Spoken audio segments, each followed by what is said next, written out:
Good afternoon, and thank you for joining me on this Pandemic Wednesday edition of Wall Dropping History. As always, I'm your host, Mr. Waldrop, and I will be talking today about really a very interesting pandemic. This one is more of a horror story, right? It does kill a lot of people. It's the only one I'm not really going to put a head count on because it predates history, so we don't know how many people it killed. I'm going to talk about percentages of periods of time.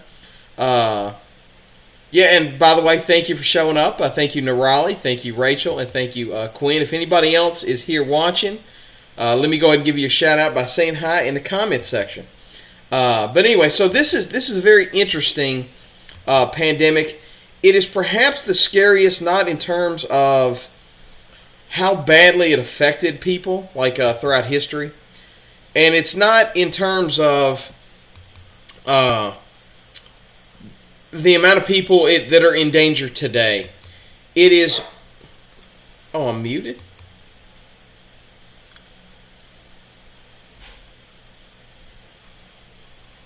Let's see. It says... Can y'all not hear me?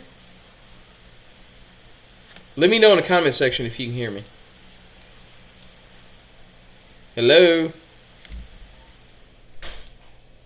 How about now? Can you hear me now?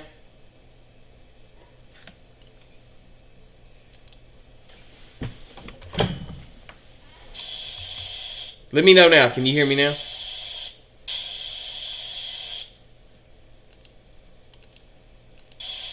Let's see. It says... Okay, good. Okay, good. All right. Thank you for joining me, Demarion. Thank you for joining us, Davius. Thank you for joining, Nayland. So, and Raleigh, if I did not say you. Quinn, I think I said you. Rachel, I said you. So, anyway, this one is a very weird pandemic, in case you did not hear. This one is really scary in that how it affects people, and scary for its potential to affect down the line. I'm going to get into all that today. And so I call this episode the Red Death. And some of y'all may have already guessed what this disease is. There's a very famous literary work about this disease, which is where I got the name the Red Death from, right?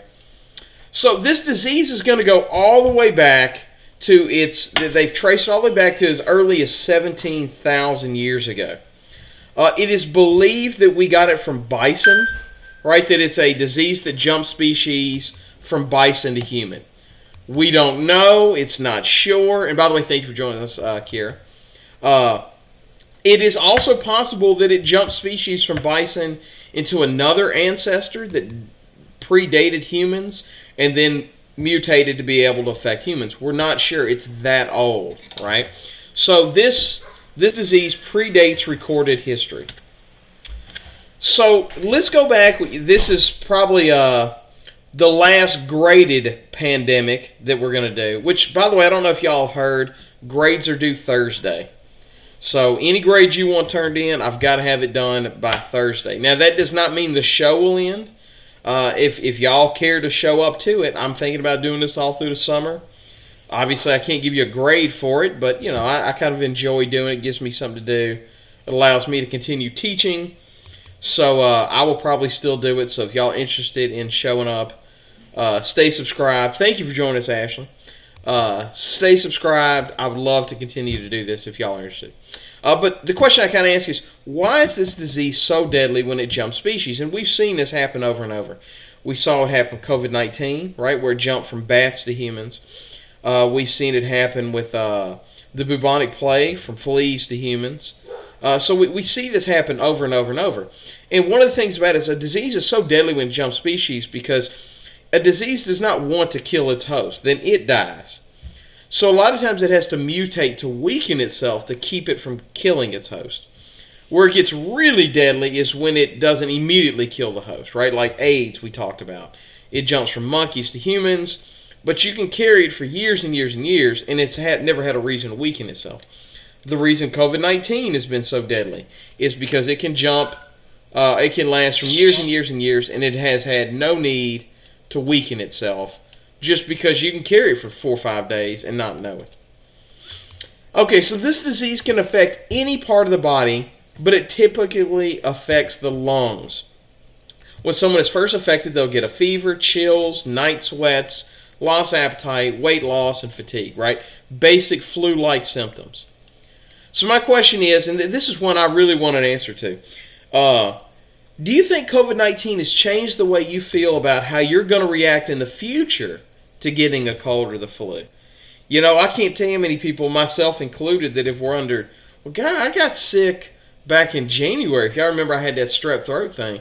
There's a part of me that's like, did I have it? I don't know. You know, so I think it's really changed, at least for me, my fear of like, you know, eventually at some point in time, I'm going to get sick, right? I'm going to get the cold. I'm going to get the flu. I don't want to, but it's going to happen eventually. Am I going to have the reaction that my first thought is going to be, oh, God, do I have COVID-19?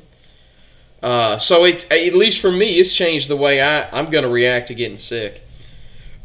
Looks like it has changed Demarian, Kiera, and the Riley's opinion. Quinn's changed her opinion. Yeah, I mean, I think that's the way we're all going to be, right? For a while. Man, do I have it? You know, do I have the Rona? You know, that's the first thing I'm going to think of. The next symptom is going to be something called nail clubbing. This occurs with a deformity in the nails. The ends of your fingernails start getting really big. It can happen to your toenails also. So that is called nail clubbing. The last part of this infection, and this is going to happen in about 90% of the cases, they're going to develop chest pains, like severe chest pains, because they're having scarring inside their lungs. These nodules happen inside their lungs. And about 75% of the victims will begin to cough up blood. This is known as hemotyphus. They're going to start coughing up blood. And that is where this thing gets its name, right? The Red Death, right? The coughing up of blood. So here's the question. Why is this symptom going to be especially scary, right? You've seen some symptoms, right? You've seen, whether you're talking about the bubonic plague, having those lumps on your neck. You've seen some other horrific ones. Why is this one really scary? Watching somebody cough up blood. For me, I think it's the visualization of it. You know, seeing somebody cough up blood. You know that ain't supposed to happen. I think there's this assumption, probably rightfully so, that blood can carry disease, which we know to be true.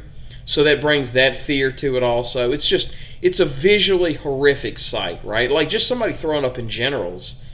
It gives me the heebie-jeebies. Like, I have this thing where I jokingly say, but it's true, nobody throws up alone around me. Because I see somebody throwing up, I'm going to puke. And I've never watched somebody throw up blood, but I can't imagine my reaction is going to be any better. So why do you think it was so scary, right? That like this had such a resonating effect. It doesn't kill nearly as many people say bubonic plague does, but there's so much poetry, literature, all that stuff about this disease. Yeah, I like to keep your blood inside, absolutely. So it's going to affect really culture in general, right? You can see all kinds of artwork. Let's see, Kiera says, just because seeing blood coming out of someone is kind of gross. Yeah, I'm one of those people, I don't like seeing blood.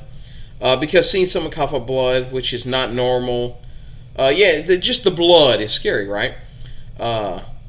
The bleeding is the result of an infection eroding the pulmonary artery and I'm not a doctor, but it's the Rasmussen artery.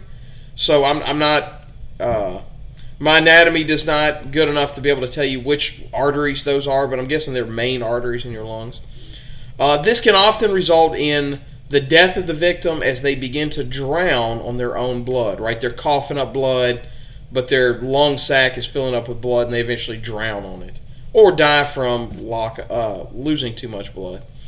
Yeah, the shock of seeing the blood. Yeah, because it's blood. I love that. Now, in about a fourth of the cases, this is mostly women, the disease can spread outside of the lungs and can even cause meningitis or abdominal abscesses. Basically, in a nutshell, the woman will look like she's pregnant. Let's see if I can show it.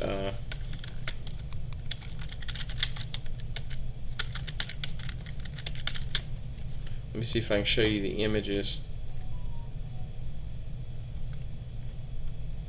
Uh,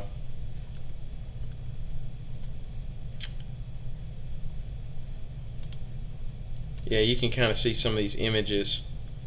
But it basically looks, and men can get it too, right? A man can get it too, but it's mostly in women. But it looks like they're pregnant, but they're actually their stomachs are filling up with fluid.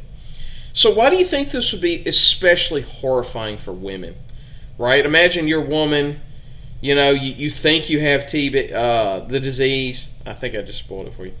And thank you for joining us, Patrick. By the way, y'all, make sure you submit on this assignment. I'm going to have to put in all grades this week, so make sure you hit submit. We're running out of time.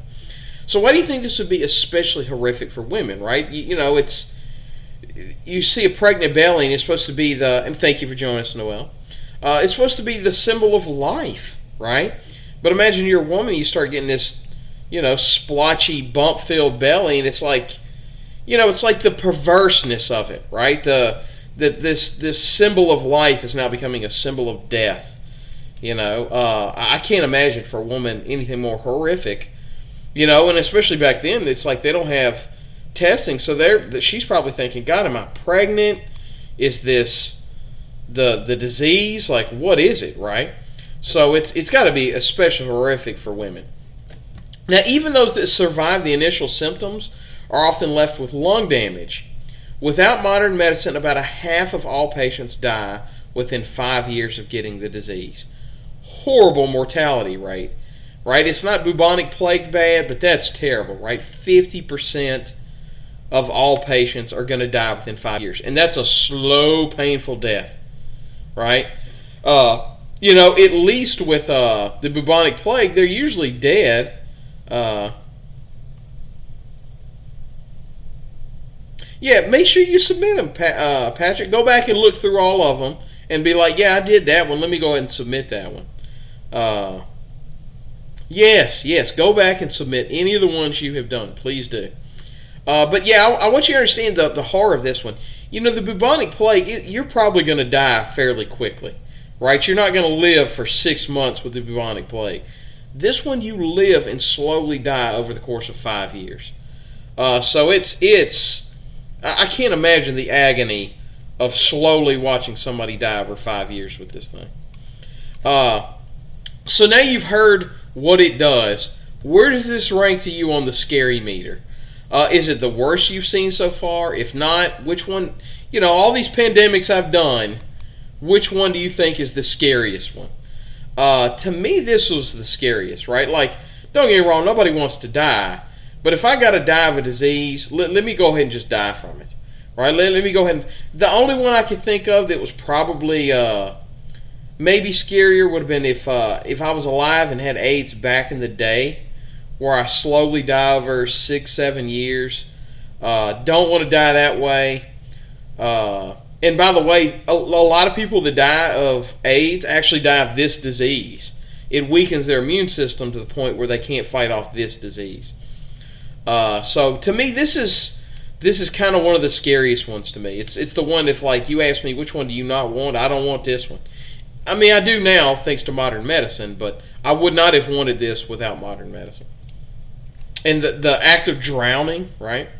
So this is an airborne disease. It's not a virus, it's actually a bacteria. It is spread by people coughing, sneezing, spitting. In fact, in Britain, they're going to start making laws where you can't spit. But you can expel up to 0.5 or as much as 5 UMs. I didn't know what that measurement was. I guess it's particles. In a diameter of spray, and a single sneeze can release up to 4,000 droplets. So it's very, very infectious. Yeah, so you're a bubonic plague person? Yeah, one of the things about the bubonic plague to me was, at least from the outside looking in, was the horror of feeling like, man, this might be it. The end is nigh, so to speak. Now, each one of these droplets may transmit the disease, and since the disease is an infectious dose, is very small, an inhalation of fewer than 10 particles of bacteria can spread enough to cause massive infection. Now, they did realize it came from the mouth and they would eventually call this disease consumption. So for most of this disease's history, for hundreds of years, they would say, oh man, did you hear that person died of the consumption? Right? So that's what, for most of this disease's history, it is known as the consumption. So, how important it is, so this was an airborne disease, right, just like COVID-19. One of the things we're seeing today is, of course, obviously, COVID-19 is spread through air. We're seeing a lot of people push back against wearing a mask, right? They're saying, like, you can't take away my liberty, you can't tell me what to wear, blah, blah, blah. I know there was a huge boycott of Costco. And let me tell you, I had to go to Costco the other day to get my wife. By the way, that's why I was not doing my session yesterday. I had to get my wife's car taken care of. And so I went to Costco. She had a flat tire. And I had to get her tire fixed up at Costco. And man, they are cracking down. They got like bodyguards up there that you better wear that mask or you ain't going in Costco. So I tell you, it made me feel better, right? So like now, I'll probably do my shopping at Costco, knowing that they're being so strict about safety. But how important do you consider it to be to wear masks? Let's see. Kiera says it's important. Noel says it's important. Yeah, for me, it's like I can't tell you. I've gotten in debates with nurses about the importance of wearing masks. It's crazy to me how something so trivial has become something so... And let me tell you, it doesn't have to be fancy. I saw somebody taking a Batman shirt and wrapped it around their face. Yeah, it's very important to help stop the spread of COVID-19. Very good points. Now, for those that came into contact with consumption, 22% of people that came into contact with somebody that had it would get the disease, right? So, very, very contagious, right? Listen, y'all doing my heart good to hear you say this, right? So, Nerali says it's important. Havy says it's important. Demary says it's important. Nayland says it's very important. K-Popper says it's important. So, listen, Patrick says it's important. Very good. I love hearing that. Y'all, it's music to my ears hearing y'all say that. So now, if someone does come into contact with the disease, it usually takes up to 3 to 4 weeks before the person begins to become infectious and starts showing signs. That makes it especially deadly, right? 3 to 4 weeks, so you're walking around and you don't even know it, right? So very, very scary stuff. So why is it showing symptoms makes something like this so dangerous? And how does this relate to COVID-19? That's to me the key to it. It's why it's been so dangerous for us, is that, the fact that you can go around for 3-4 days, some people can have COVID-19 and do the whole span of it being infectious and they don't know it, particularly kids. Yeah, it's so weird to me that people are fighting wearing masks. I get it's uncomfortable, but to be brutally honest, I think it's kind of cool looking. I cannot wait to start getting some designer masks. I tell you, we got an N95 mask that I wear. So I've been wearing that whenever I go out, but I'm really hoping they make some really industrial strength N95 quality masks. And man, I really hope that they make some like cool designer ones. Like I can't wait to get like an Auburn one, or maybe like a Dragon Ball Z one or something like that. So yeah, it's very common across all of Asia, right? When we were in JAL flights, a lot of people wearing masks. Yeah, the fact that it'd be hidden up for 14 days, that's terrifying. Now, this disease was found to have infected humans before the Neolithic Revolution. It was even found to be in the remains of Egyptian mummies. So many believe it is attributed to why there is the myth of the mummy, right? That if you disturb a mummy's tomb, that you get a curse. Some people believe this is the source of the curse of the mummy, right? That people were messing around with dead mummy bodies, and they got this disease, the consumption, and they themselves would die of it.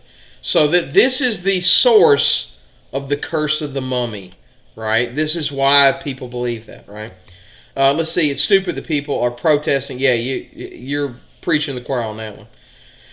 Let's see. It's scary that it can be hidden up 14 days. It's scary that you don't know you have it.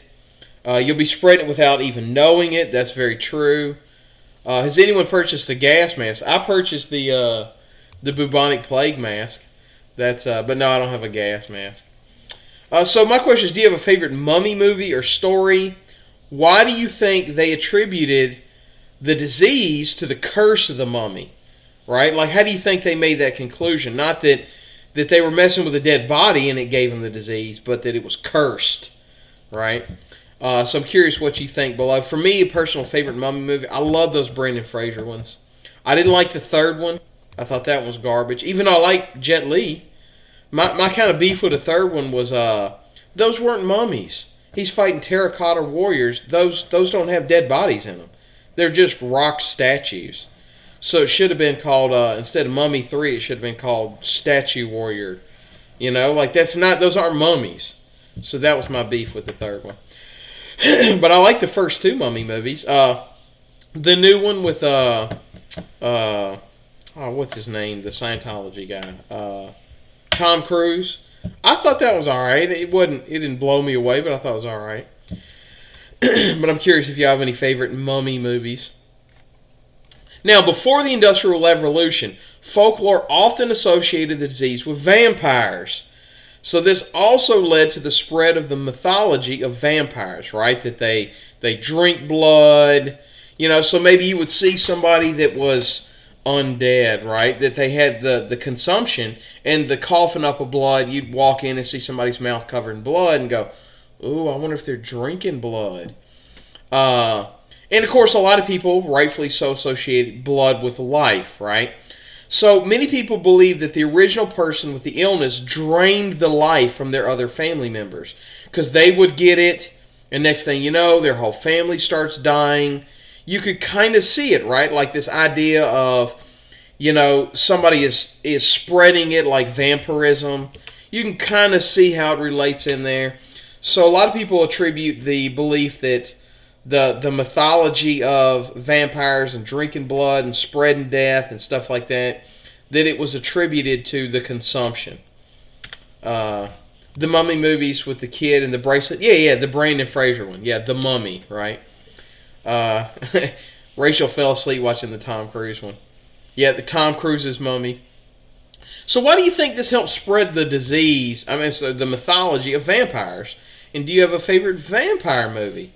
And I do have a favorite vampire, and I can say this movie without hesitation. I don't know why it hit me. Maybe it was because it was the first good comic book movie. I already knew this character, but for me, the Blade movies. Oh, I love the Blade movies. I kid you not. I had a friend of mine that ran a movie theater. I think I saw the Blade movie in theaters 20 times. I mean it that many times. It used to be a fun thing to do. I was at college, and we would just leave school after school, and it's like, hey, you want to go see a movie? Yeah, let's go see Blade again. I kid you not, I saw the first Blade movie 20 times. And I tell you, I like the second Blade movie even more than that. Interview with a Vampire is a really good one. It's a little long, but it's a really good one. I do love Vampire in Brooklyn. That's a good one. I'm not familiar with Ghost Army. Hadn't seen that one. You got Bram Stoker's Dracula. That's a good one. Let's see. My aunt loved the Blade movies. Yeah, so good. I cannot wait to see Mahershala Ali reprise the role. Yeah, that Dracula TV show had a funky ending, but it was a good show. I liked the show. I didn't like the very ending of it. The Vampire Diaries. I did not stick with it for the final season. It got kind of off the rails on me, but I actually was a huge fan of the Vampire Diaries. Once everybody became a vampire, I kind of started to. I was like, all right, it's not special anymore. What's her name? Nina Duvet, I think. Once she became a vampire, it's like, oh man, it's like everybody's a vampire, right? They're just giving it away at the gift shop. And I kind of started to get sold out on it. But I did like the show in the beginning. Hotel Transylvania. Let me tell you, I thought Hotel Transylvania was going to be garbage. And I didn't even watch the first one. And my kids dragged me to go see the second one. Wasn't bad. I actually enjoyed the second one. So I now need to go back and watch the first and third one. The show that Babysitter's a Vampire. I have not seen My Babysitter's a Vampire. So I hadn't seen that one. Now, it is first described in 1689 by a guy named Richard Morton, right? And then, so he's the first one that's going to kind of try to look at the biology of this thing.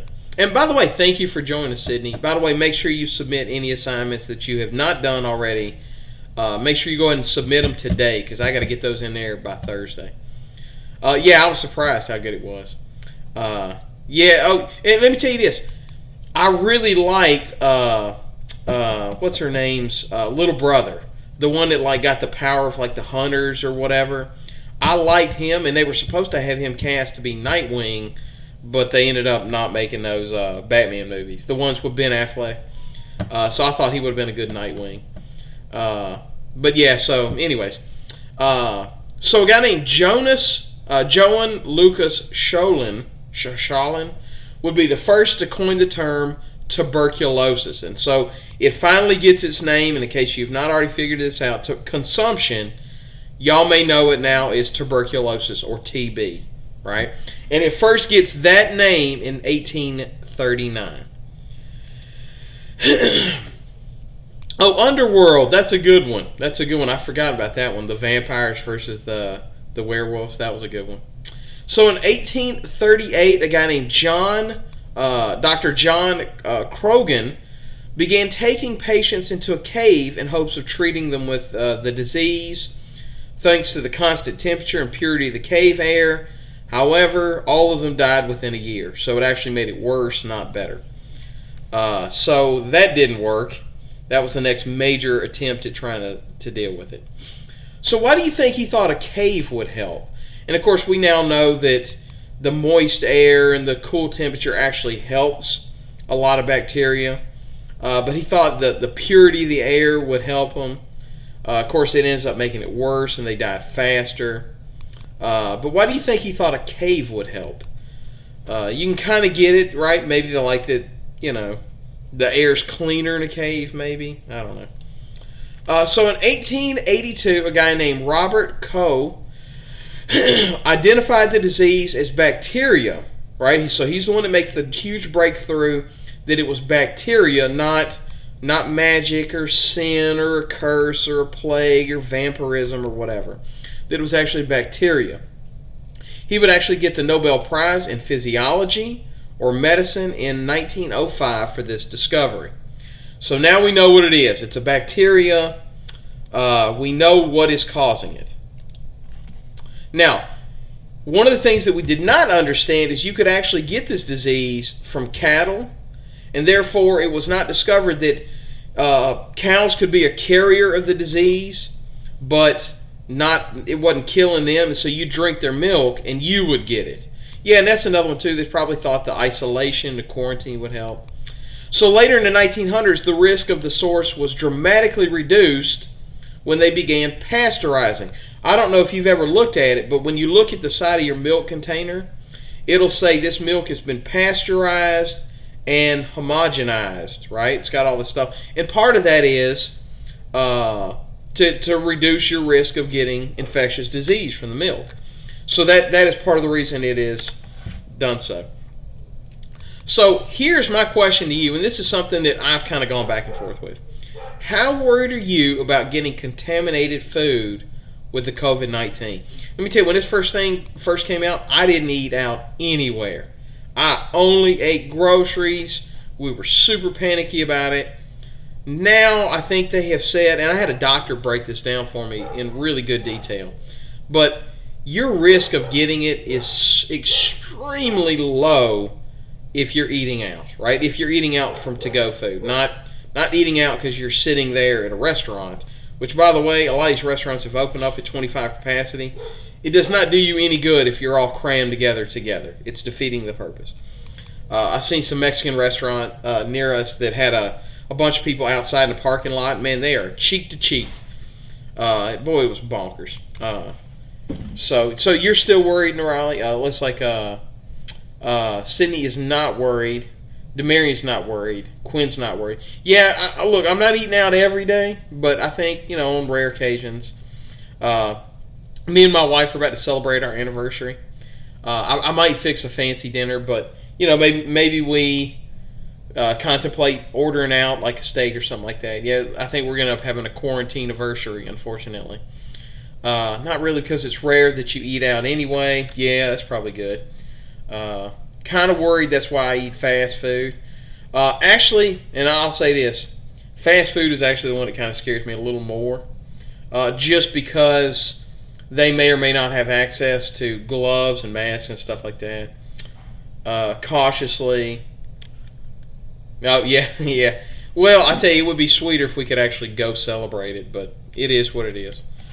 Alright, so tuberculosis causes widespread public concern in the 19th century and early 20th century. The disease becomes very popular among the urban poor.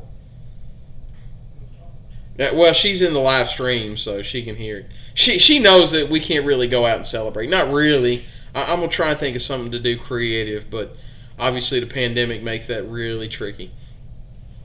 Yeah, there's not much I can surprise with. So in 1815, one in four deaths in England was due to consumption. So why do you think the poor were more likely to get it? And one of the things I think of, for me personally, is they're just going to be more crammed together, right? Think about it today.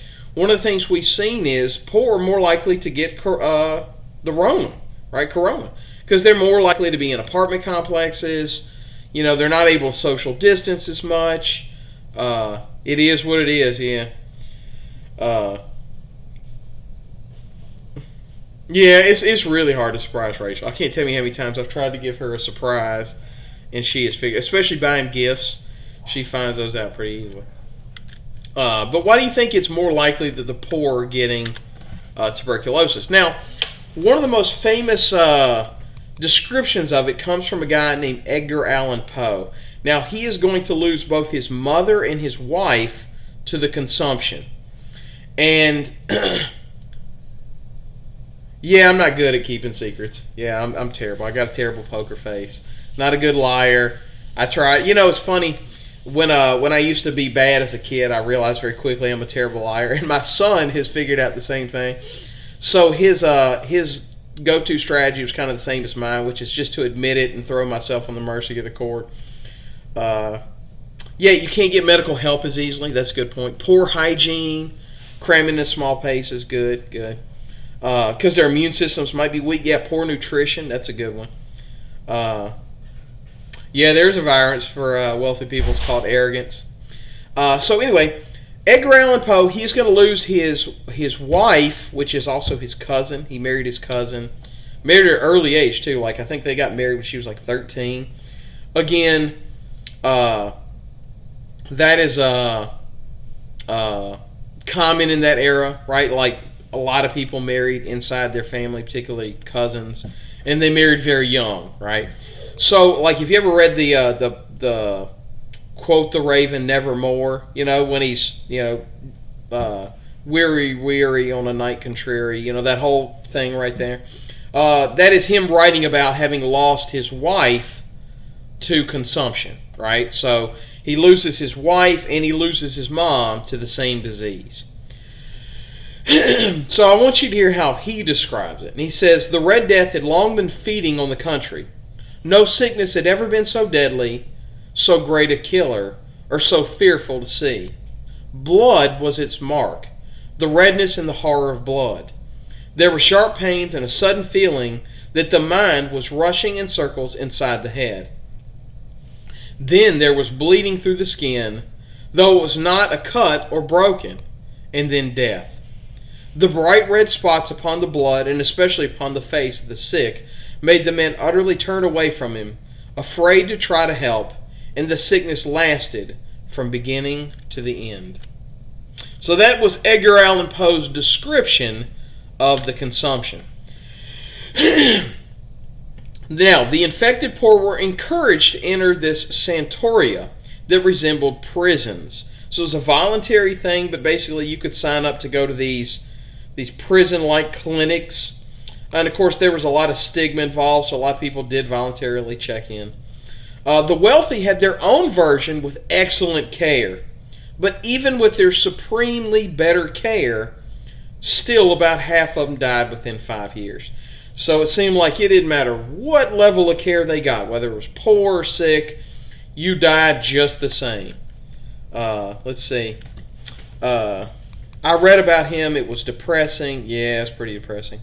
Remember, his kids was back then in the day when incest was accepted and children could marry young. Yeah, it was. And she's a kid. That's pretty messed up. Yeah, she I think she was 13 when they got married. I think she was a little older when she died, but I think she was 13 when she got married to him. And I don't think he was too much older. I think he was like maybe 20. I mean, don't get me wrong, it's messed up, but still, a lot of times you see like 13 and 50 or something like that. So why would you put the poor in these sick prisons? Why would they do that? And again, I think about it like quarantining them, stuff like that. And by the way, it was a lot of social stigma. A lot of people were encouraged to do it just by society, right? They felt pressured into doing it. Now, I want you to see how the rich lived. Now, they had their own little estates that they would kind of shack up in.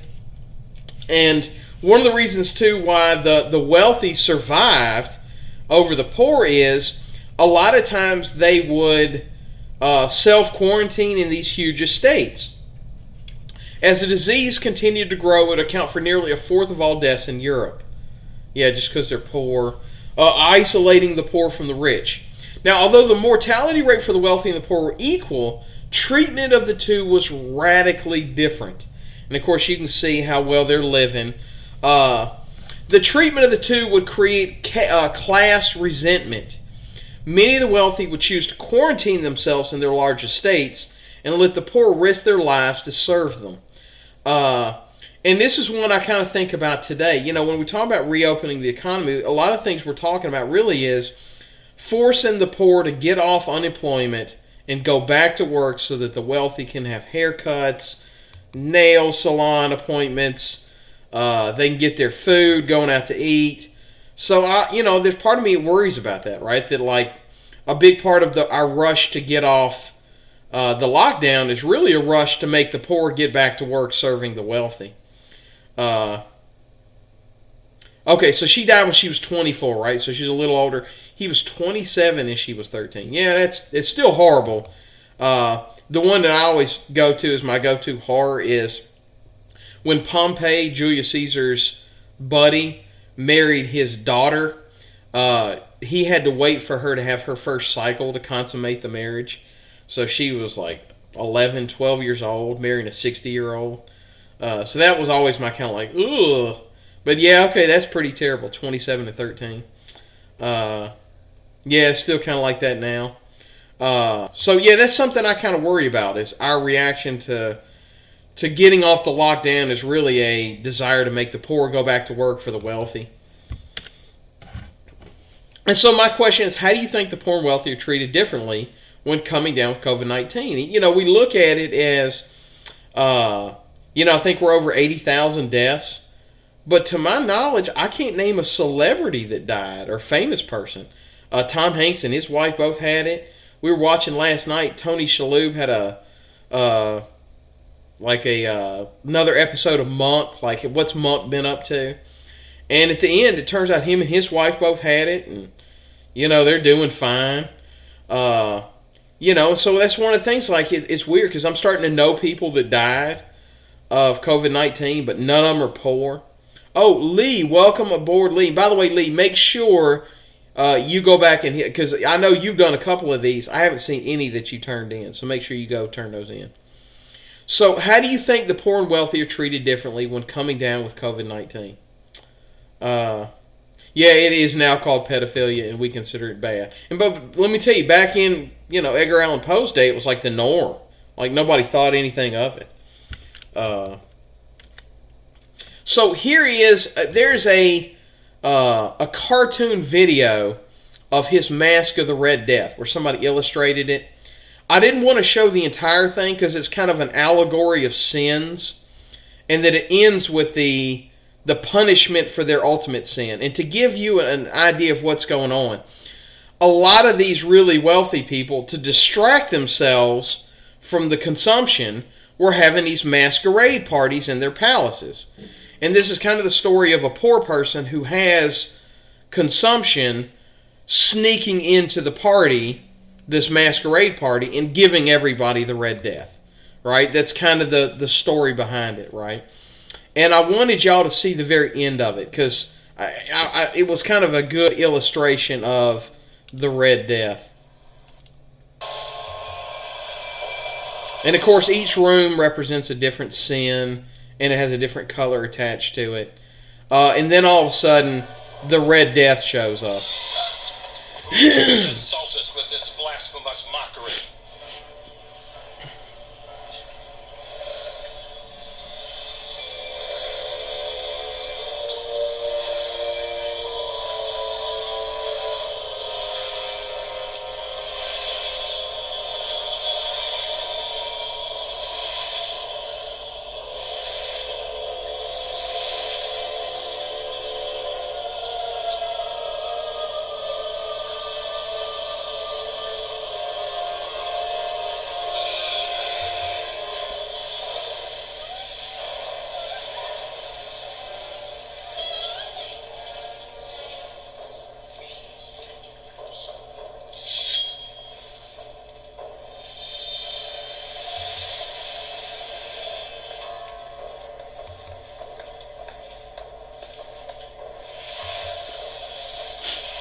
And of course, these are rich people having a party in the middle of tuberculosis to try and distract themselves.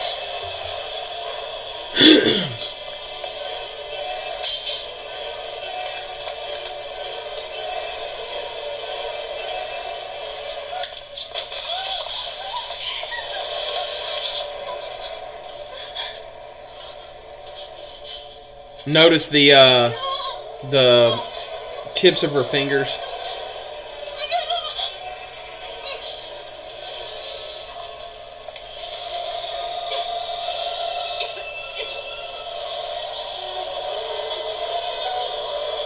And you notice it's not a person at all. It's tuberculosis.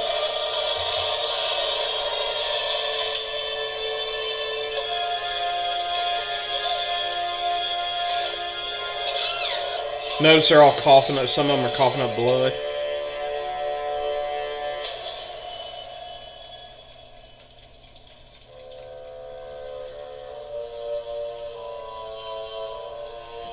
And of course it kills everybody at the party.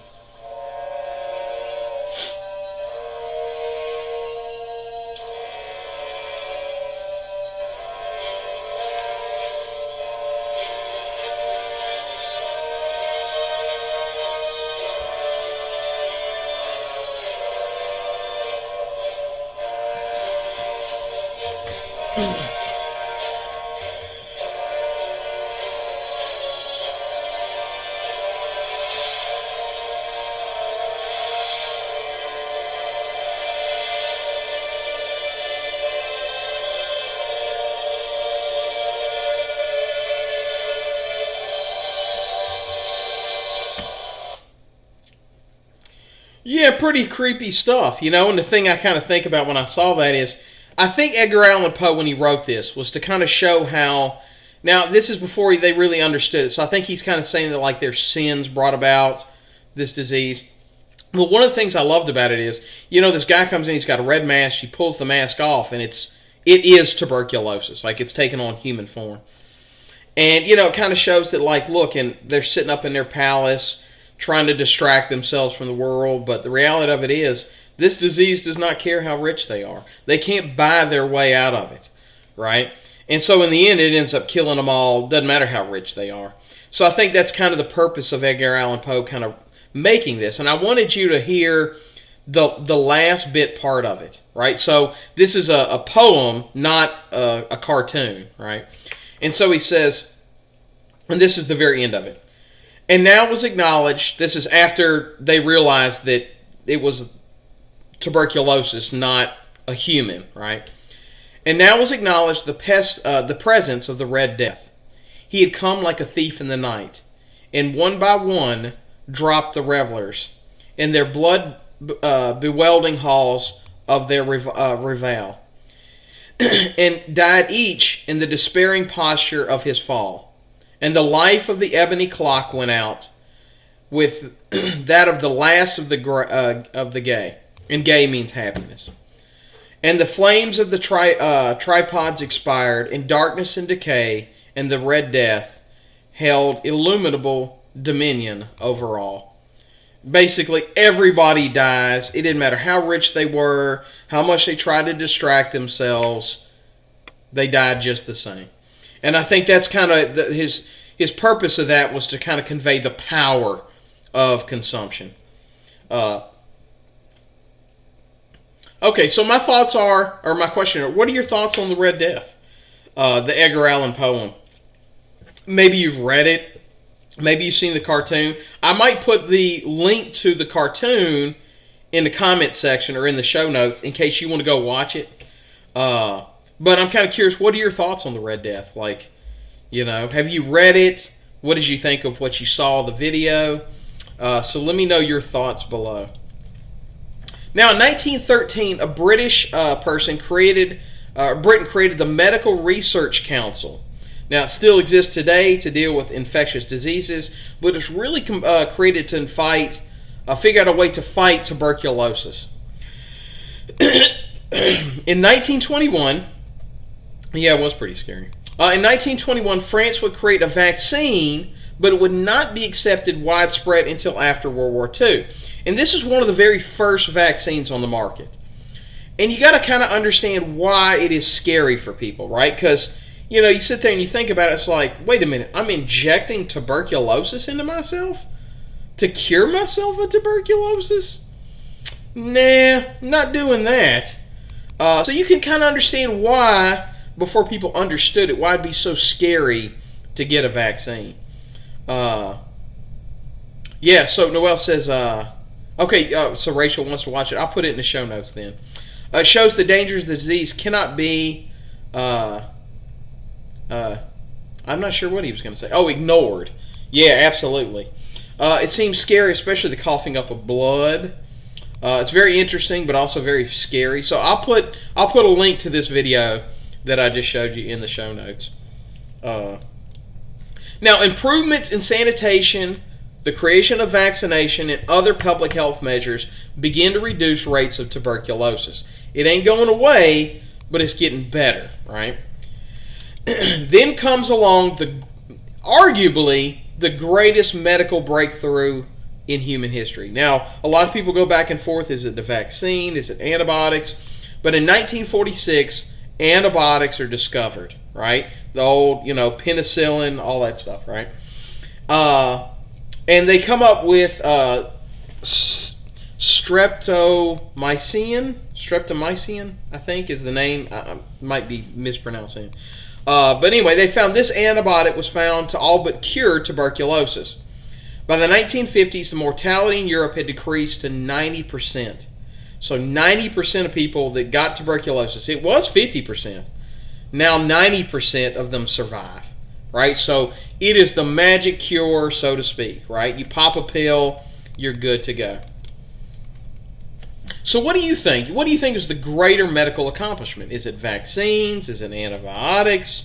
What do you think has proven to be? I think vaccines cure the worst of the deadly diseases, but most people don't get tuberculosis or the bubonic plague or whatever. Most people get something that, strep throat, staph infection, stuff like that.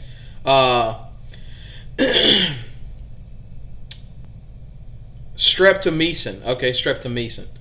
I was trying to figure out, I was like, streptomycin. Oh, okay. But why haven't they decided to take samples of the new strain of COVID to kill the bacteria and then inject it? It will cause the cells to attack it. They're working on it. It is not easy to do, right? You don't want to just inject somebody with COVID-19. That's not going to help them. Good rap lyric. Antibiotics, so you're voting antibiotics. Look, let me tell you, Sydney, they are working around the clock. And even after you do it, you've still got to mass produce it. So I was actually talking to a doctor today. To guarantee everybody has an access to the vaccine, it could be as many as 2 years. So I did a report on anesthesia. Okay. So a lot of you are saying antibiotics. Some say vaccines. Some say antibiotics. Okay. So, hopes of completely eliminating TB ended with a new drug-resistant strain that happened in 1980. Ugh. So, they discovered in 1980 that tuberculosis in some strains have mutated to where antibiotics do not work on it. This prompted the WHO, that's the World Health Organization, declared a global health emergency in 1993. Imagine if this thing came back, right? If all of a sudden, half the country is now fighting tuberculosis, coughing up blood. I didn't even know this until I did this. I found this out last night researching this. Sydney says, I know that I've been working on the cure myself. I'm becoming a medical researcher and so far away, but piecing together. Well, good. We need people to come up with a cure. The antibodies won't help. It only enhances the strength of cells and it will kill some of the COVID bacteria, but not all of it. Yeah, boy, that's scary. But to me, man, hearing about that was terrifying. What if tuberculosis comes back? And to me, this also serves, and it was kind of my next question, how does this serve as a cautionary tale? And I think about it for twofold. One, it shows why we need to trust science. Why we need people taking vaccinations. If we have people that are anti-vaxxers, and I was talking about this with my doctor friend last night, it's one of the things we got to kick COVID-19 in the butt is we don't need it hanging around and mutating. What if it mutates to the point where it is resistant? Or what if it mutates to where it starts killing kids? So I think this is a cautionary tale, for me at least, of the danger of letting something like this just hang around. So my question is, how worried are you about tuberculosis coming back? And what can you draw from this lesson? Today is seen as the leading cause of death for those that have AIDS. So most people that get AIDS, their immune systems are so compromised, they get tuberculosis. It's still around, right? They get tuberculosis. So most of the people die from AIDS actually die from tuberculosis. Their body just can't fight it off. Most people are in poor areas that get it are due to a lack of treatment and due to stigma. So, people get ostracized. They're not able to get health care. If you look at it, it's usually in like very rural places or very poor places. Look at it. Most countries have fewer than 25 cases. But it still does exist today. There's still people dying of tuberculosis. Now, here's a funny one, too. This is a funny story. And some of y'all, I know Rachel can probably already guess what this is. That is a picture of myself. And let me tell you my scare with tuberculosis. In order for you to teach children, they make sure that you get a TB test, is what they call, right? A test for tuberculosis. And that is, I don't know if you can see it. I don't know if you can see it. Yeah, it's too bright. It's too hard to see. But that's a picture of my own arm right there, right? And I may have shown some of y'all in class this. But when I was in college, to be able to student teach, they made me get a tuberculosis test. And it's a little prick, and they're looking for a discoloration on your skin, right? For it to like turn green or something like that. So I get this little prick of tuberculosis. And then all of a sudden, a couple days later, and by the way, they have you come back in one day. So I go back the next day, nothing, there's no sign. They're like, you're negative for tuberculosis. A couple days later, the skin on my arm starts to turn white. There's no pigmentation in it at all. And I don't know if you can see, but the hair even loses its color. That's all. I mean, it's pure white hair on that little spotch of my skin. And man, I started to panic. I'm like, oh my God, do I have tuberculosis? And I started reading up on it and the symptoms. It's like, oh man, of course, then it starts getting psychological. Like, man, are my lungs hurting? Like I start kind of willing it fruition. And I freaked out. And I went back to the clinic and I'm like, look, I need y'all to look at this. Like, I'm panicking. Apparently, every now and then, some people have some weird allergic reaction to the test, and that happens to them. So I do not have tuberculosis, but my heavens, did I panic over this tuberculosis test. So that was my panic with tuberculosis. Uh, yeah, it could. It could come back when it combines with animal strain. I'm not that scared of it coming back. I think it'll be okay. Man, I'm glad you have confidence in it. So, thoughts on tuberculosis, right? That's it for today's lesson. Kind of a shorter one. How scary was it? Was it as scary as advertised? Yeah, don't ever look up symptoms on the internet. Yeah, I tell you, I was getting panicked. I was like, God, I don't have tuberculosis. Should I quarantine? Like, I don't want to give Elizabeth. Joe wasn't even around yet. I don't want to give Elizabeth tuberculosis. I kind of panicked. But I do not have tuberculosis. But yeah, it kind of scared me. So, was tuberculosis as scary as it advertised? I tried to find the scariest picture I could for the Red Death to make it on the video one. But hey, listen, before I let you go, I forgot to go over the agenda. I know that I sent the assignment to send in your. And let me do the animals too. Before I let y'all go, let me show you the animal videos that were sent in. But I want to also ask you this too, and I put the assignment in Google Classroom. Normally, I put the assignment and then I do the thing at the end of the week, right, for the extra enrichment. You're only going to have a 24-hour turnaround on this to get any points for it, but I'm asking y'all to please do me a favor. This is just for me. I just want to do it for me and kind of for us all to share. Make a video and send in a memory you had of my class this year. It turns out, I guess, the school year ends Thursday. So I'm still going to do the show, and I'll probably post this. I'm also going to post my Students of the Year video. So I want to know, when you send in this assignment, make a quick little video of a memory you had. A memory you had of my class. What's something that you liked about it? You know, something that happened that you found interesting. So make sure you send that in. You're unfortunately going to have to do it by Thursday. And I'll put a video together. So if you want your points, send it in by Thursday. I just want a little video of what's a favorite moment you had. And that's on top of the immigrant story thing. Alright, so without further ado, let's look at some of these pictures and videos. Oops. Okay, so this is oops. Why is it doing that?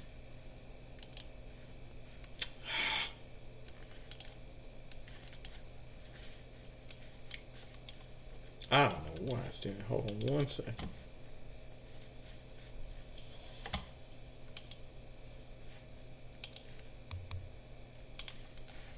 There we go. So this is Austin Kirkland's dog that he posted. Okay, it's cute. This is Cornell Brown. Okay, this is his dog. I didn't get the names of these dogs, so I don't know the name of it. But this is his pet. It's almost like the dog wants to be on video. This is Jayless. It's her cat.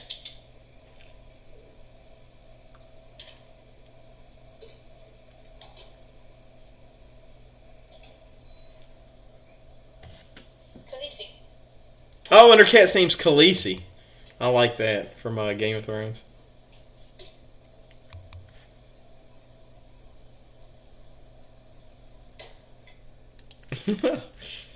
Okay. And this is Kayla's. Oh, let's put this up here. This is Kayla Green's. That is her pet. Yeah, and by the way, Thursday is tomorrow, so please send in a video by tomorrow if you want points of a favorite memory you had of my class.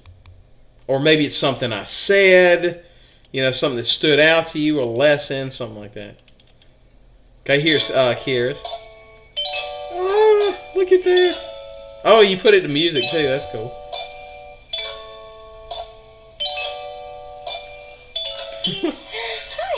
Hi. Oh, that's adorable. Very cute dog. Okay, and this is If you have a dog, turn your volume up to see what their reaction will be for the following sounds. Or don't. I can't really tell you what to do.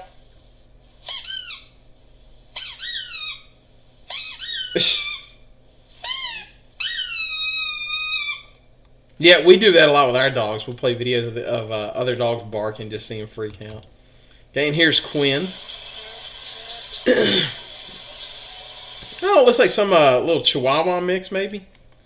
Or maybe it is a Chihuahua. I'm not good at dog breeds.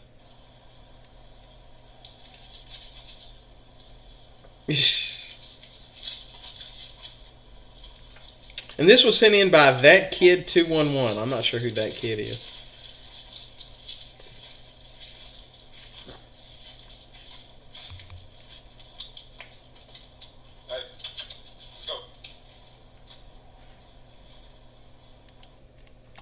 And that is it for the pet pictures. Thank you so much for sending those in. I appreciate that. And again, thank you for your dedication, your education. Thank you for showing up today. Oh, it is a Chihuahua. Good. I got that right. But seriously, please, if this is more of a request, you'll get points for it if you send it in by tomorrow. But please do me a favor and just send in a little video. I hate that we're having to end the year this way. I really do. I really wish I could have gotten to see y'all one more time. This, to me, is just, I hate it, right? Like, I like having that last day to, tell you how much it meant to me to be able to teach y'all and, have that last little day and stuff like that. I hate that. This is a crappy way to end the year. But, yeah, please do me a favor. Oh, did you send in a video? I didn't get your video. Well, I mean, let's see. Ooh. Oh, okay. So Rachel sent it. Hold on one second. Let me pull up hers. Let's see. Give me 1 second. I will have hers pulled up.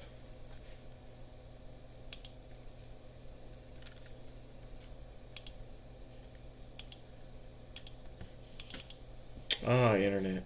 But, yeah, please make sure you send in.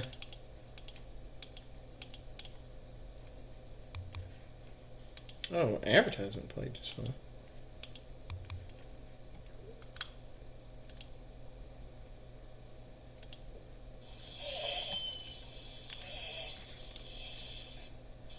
Oh, yeah, this is Appa. Listen to these weird, goofy noises.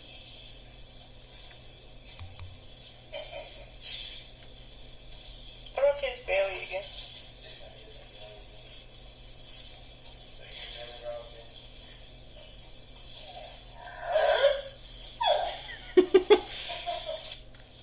Yeah, he's good for funny noises.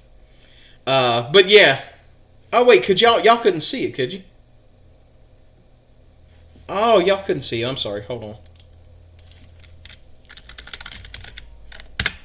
I apologize.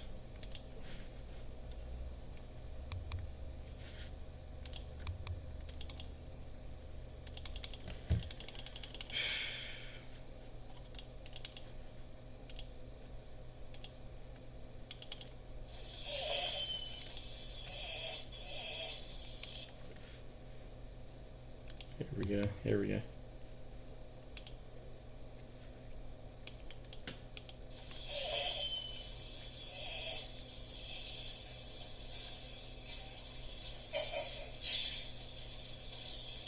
Barely again.